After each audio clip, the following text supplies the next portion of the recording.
Paz do Senhor Jesus, estamos aqui para mais uma EBD, uma escola bíblica, e esse trimestre nós estamos falando sobre os livros poéticos, né?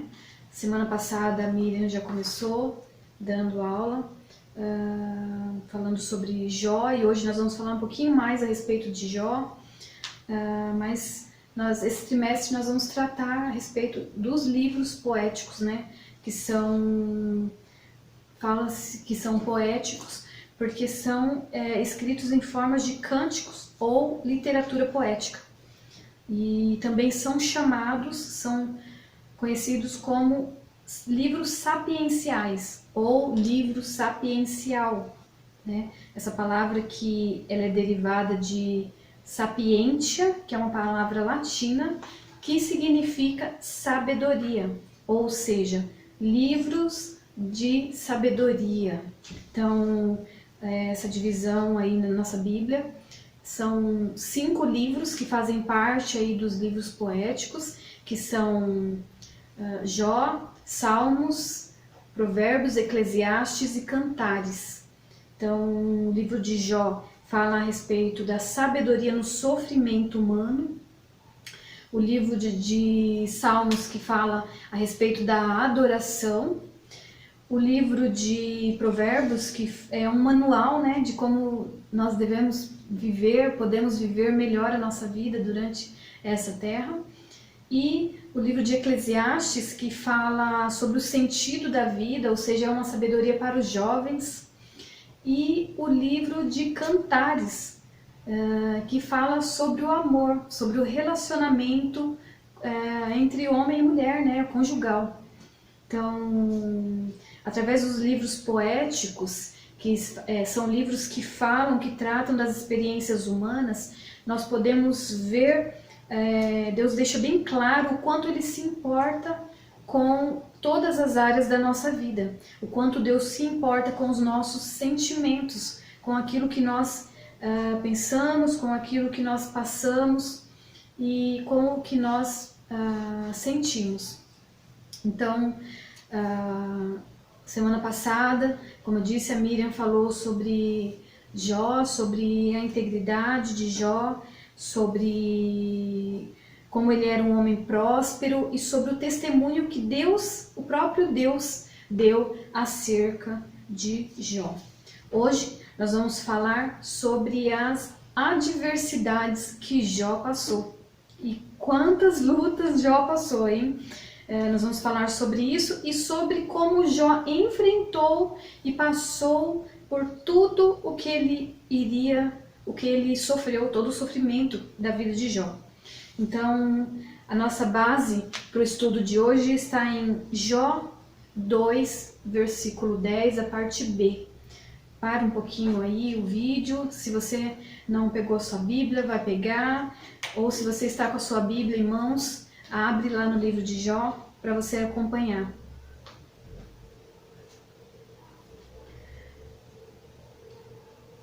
Temos recebido o bem de Deus e não receberíamos também o mal? Em tudo isso, não pecou Jó com os seus lábios. E também em Jó, capítulo 1, versículo 21, diz: E disse, nu saí do ventre da minha mãe e nu voltarei. O Senhor o deu e o Senhor o tomou. Bendito seja o nome do Senhor. Bom, então Jó era um homem temente a Deus. Ele era próspero, muito próspero.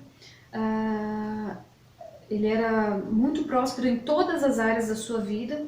Ele era rico, ele tinha uma boa posição social, ou seja, ele tinha tudo que um homem precisa para ser feliz, né? Isso isso humanamente falando, ele tinha tudo que precisava para ser feliz.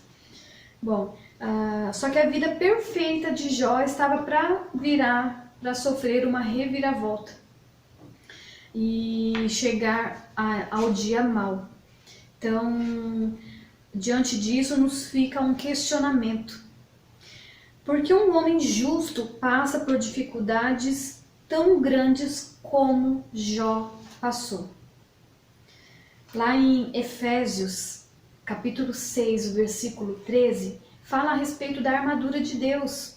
E nesse versículo diz que nós devemos tomar toda a armadura de Deus para que possamos resistir no dia mau e depois de vencermos tudo, permanecermos inabaláveis. Ou seja, o dia mau pode chegar a qualquer momento. E o dia mau pode chegar para qualquer pessoa, seja ela justa, íntegra ou não.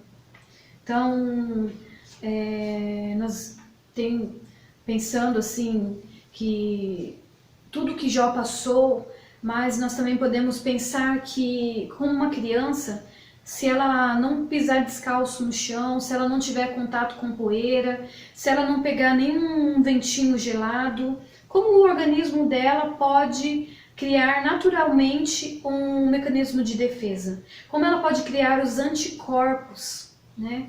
Então, da mesma forma que uma criança super protegida pelos pais ou pelos parentes, uma criança super protegida, ela não vai ter maturidade para poder se proteger, ela não vai crescer emocionalmente, ela não vai ter maturidade emocional para lidar com situações. Então, nós podemos dizer que o livro de Jó é um manual de como criar anticorpos contra os sofrimentos da vida. As estratégias de Satanás. Jó 1:8 diz que: perguntou ainda o Senhor a Satanás: observaste o meu servo Jó? Porque ninguém há na terra semelhante a ele, homem íntegro e reto, temente a Deus e que se desvia do mal. Bom, o livro de Jó inicia nos capítulos 1 e 2 com Deus dando testemunho acerca de Jó, com Deus demonstrando admiração por Jó, pela conduta de Jó, né? Então fala que Jó é irrepreensível, fala que Jó é íntegro, e íntegro diz respeito àquilo que nós fazemos quando ninguém nos vê, aquilo que você faz quando você está sozinho no seu quarto, por exemplo. E diz que Jó era reto. Reto diz respeito ao testemunho, aquilo que as pessoas veem a nosso respeito, né? Diz que era temente a Deus, né? E que se desviava do mal, ou seja, Jó era um homem sábio, né? Lá em Provérbios 14:16 diz que o homem sábio, ele vê o mal e ele se desvia dele. Então Jó se desviava do mal, ou seja, Jó era um homem sábio, né? Deus chama Jó de meu servo. Viste o meu servo Jó? É assim que ele fala para Satanás, né? Então Deus chama Jó de servo dele. Então, com essa fala, nós entendemos que servir a Deus não é apenas quando estamos na igreja, dentro de um templo, né? Dentro das paredes da igreja, quando estamos fazendo a obra. Mas servir a Deus vai muito além disso, né? Naquele tempo não tinha um templo físico para Jó servir, fazer a obra. Não, Jó fazia a obra com a sua própria vida. Então, servir a Deus, através do relato de Jó, nós entendemos que servir a Deus é dar testemunho fora da igreja, fora da sua casa. Então, Jó, ele era conhecido na região onde ele morava, ele era um homem próspero, as pessoas conheciam e a vida de Jó apontava para Deus, né? Então, servir a Deus também é ser um pai zeloso. Jó era um pai zeloso. Jó, ele proveu a união dos seus filhos. Então, quando os filhos davam banquetes, davam festas, eles convidavam os irmãos. Então, aí eu entendo que cada um tinha a sua casa, que talvez cada um tinha a sua família, né? Mas eles estavam sempre unidos. E no versículo 5 diz que Jó chamava os filhos e os santificava. Ou seja, após os banquetes que eram dados, Jó chamava os seus filhos e os santificava.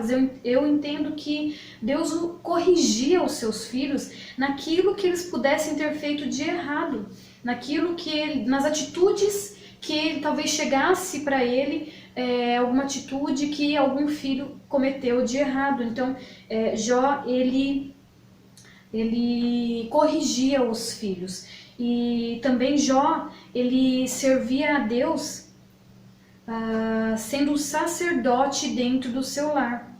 Ou seja, ele continuava sendo o sacerdote dos filhos, ainda que os filhos estivessem casados. O verso 5 também ainda diz que Jó se levantava de madrugada e oferecia holocaustos a Deus por aquilo que os filhos poderiam ter pecado no coração, ou seja, por aquilo que os filhos poderiam ter pecado em pensamento, alguma atitude, algum pensamento que eles pudessem ter tido e que não tivesse desagradado e pecado no seu coração. Então Jó, ele era o sacerdote do seu lar, ele era um servo de Deus, servia ao Senhor fora do templo, fora da igreja.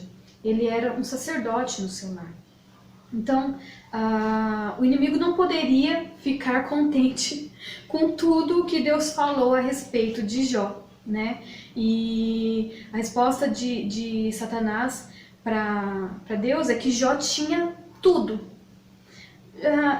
Como se ele dissesse: Jó tem bens, Jó tem riqueza, Jó tem prosperidade, você prospera a vida dele, por isso que ele te adora.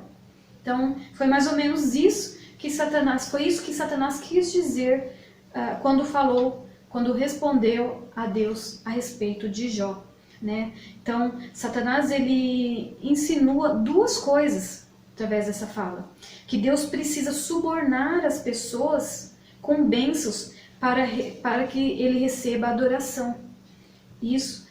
E também que as pessoas adoram a Deus pelo que ele pode dar. Então ele insinua que Jó servia ao Senhor pela prosperidade material que ele recebia das mãos de Deus. Mas Satanás quis dizer, na verdade, que ninguém ama mais a Deus do que ama o dinheiro. E que ninguém ama mais a Deus do que ama a sua própria família, né? Então, o propósito da provação na vida de Jó foi para mostrar que adorar a Deus acima de qualquer circunstância é possível àqueles que verdadeiramente amam ao Senhor. Então, Jó, ele foi aprovado aí naquilo que Satanás queria distorcer, dizendo que Jó só adorava a Deus pelo que Deus poderia lhe dar. Jó provou o contrário, porque em meio a tudo que Jó perdeu, Jó continuou firme, prostrado, adorando ao Senhor. A permissão de Deus. Jó, capítulo 1, versículo 20, diz: Então Jó se levantou, rasgou o seu manto, rapou a cabeça e lançou-se em terra e adorou. Bom, Deus permite que o inimigo tirasse de Jó os seus bens materiais, os seus empregados, seus funcionários e os filhos dele, todos de uma vez só. Então, Satanás, com a permissão de Deus, foi lá e fez o que ele mais gosta de fazer, que é destruir a vida dos servos de Deus. Mas note que ele não pode fazer isso a menos que Deus permita. Então, Satanás não ultrapassa os limites que Deus põe. Porque Deus é um Deus soberano, Deus é um Deus onipotente, tem todo o poder. Jó, ele era o homem mais próspero do Oriente, o homem mais rico, e ele dormiu rico e ele acordou pobre, né? Ele dormiu com tudo e ele acordou sem nada. Agora pensa bem, se você perdesse tudo, como você se sentiria? O que você faria? Jó, ele era também um pai dedicado, um pai zeloso. E com um desastre natural, ele perdeu todos os filhos, os 10 filhos de uma vez só, né? Agora imagine o que se passou na cabeça desse pai o que ele sentiu. Como uma pessoa consegue suportar uma dor tão grande assim? A perda de tudo que tem e a perda de todos os seus filhos. Jó, ele estava alicerçado na rocha. Ele estava alicerçado em Deus. Então, a vida dele era firmada no Senhor. É por isso que ele conseguiu resistir e suportar tudo o que ele suportou. Assim como aquela casa que fala na palavra, aquelas duas casas, que uma é construída na areia e a outra construída sobre a rocha. Então, a casa que é construída na areia, quando vem o vento forte, a tempestade, ela não suporta, ela desmorona. E a casa que está firmada na rocha, ela aguenta firme, porque ela está firmada numa base sólida. E a nossa base sólida é o Senhor. A base de Jó, a base sólida de Jó era o Senhor, era Deus. E ele não estava apoiado nos bens materiais que ele tinha, no que ele possuía. Ele não estava apoiado nem na sua própria família, ele estava apoiado em Deus. Então, o inimigo não conseguiu o que queria, porque Jó amava a Deus pelo que ele é. Então, Jó amava a Deus acima de tudo, né? Assim como fala nesse versículo que foi lido, ele levantou, ele rapou a cabeça, lançou-se em terra, se humilhou e adorou. O que você faria se você passasse por uma situação como essa? Jó escolheu adorar aquele que o fez. A nova investida do inimigo. Jó, capítulo 2, verso 9 e 10. Então sua mulher lhe disse: ainda conservas a tua integridade? Amaldiçoa a Deus e morre. Mas ele lhe respondeu: falas como qualquer doida. Temos recebido o bem de Deus e não receberíamos também o mal? Em tudo isso não pecou Jó com os seus lábios. No capítulo 2, novamente Deus dá testemunho acerca de Jó. Fala bem de Jó. Então, Satanás diz, a resposta de Satanás é que se Deus ferisse a vida de Jó, Jó não o adoraria mais. Então, Deus permite que o inimigo toque na vida de Jó, mas fala para ele que não tirasse a vida de Jó. Então, o inimigo mexe na saúde de Jó. Ele vai lá, ele coloca feridas terríveis dos pés à cabeça de Jó. E Jó é acometido por uma doença que chega a desconfigurar a sua aparência, tanto que os amigos, quando olharam para ele, não o reconheceram. Então Jó perde muito peso, ficando apenas pele e osso. Então, além disso, a sua própria esposa, sofrendo com as perdas e com a morte dos filhos, ela fala para ele. Ela também estava sofrendo com tudo o que tinha acontecido e ela não consegue se manter fiel, ela não conseguiu se manter fiel assim como Jó. Então ela aconselha ele a tirar a própria vida, assim como nós lemos aí nos versículos. Então, quantas pessoas hoje têm ouvido as sugestões do inimigo? Quantas pessoas hoje têm dado os ouvidos a isso? Quantas pessoas chegam ao ponto de achar que a única maneira de acabar com a dor que elas estão sentindo é tirando a própria vida? Jó passou por situações extremas. Jó passou por muitas coisas difíceis de se passar. Então, a gente imagina que também abalou o psicológico dele, né? A gente imagina que ele sentiu muita tristeza. Não foi só no corpo físico, não foi só na perda, a dor de perder os filhos, e não foi um filho que ele perdeu, foram 10, foram todos os filhos de uma vez. Perdeu tudo o que ele tinha. Ele estava com dores no seu corpo. Então a gente imagina que o emocional dele também, ele também se sentia esgotado emocionalmente, né? O físico, o corpo e o emocional também. Então, só que Jó ele teve a sugestão de tirar a própria vida, mas ele não deu ouvidos a essa sugestão. Então, a esposa de Jó, ela foi usada pelo inimigo para dar aquela sugestão, para falar aquilo, só que Jó, ele se manteve firme ao que ele acreditava, ao que ele, a intimidade, ao que ele tinha de Deus, o que ele tinha recebido do Senhor, a força que ele tinha em Deus.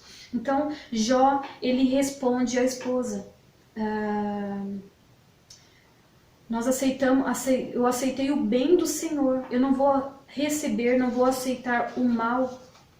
Então, Jó, ele sabia que o que ele estava passando não vinha por um erro que ele havia cometido, porque ele era um homem reto, ele era um homem íntegro, né? Ele teve inteligência emocional para lidar com aquela situação. Então, é importante nós orarmos e pedirmos inteligência emocional para o Senhor, para lidarmos com as situações da nossa vida. Então, ele conseguiu reconhecer, ele reconheceu que não tinha o controle dos fatos, né? Mas isso foi possível porque ele tinha uma maturidade espiritual e porque ele tinha intimidade com Deus.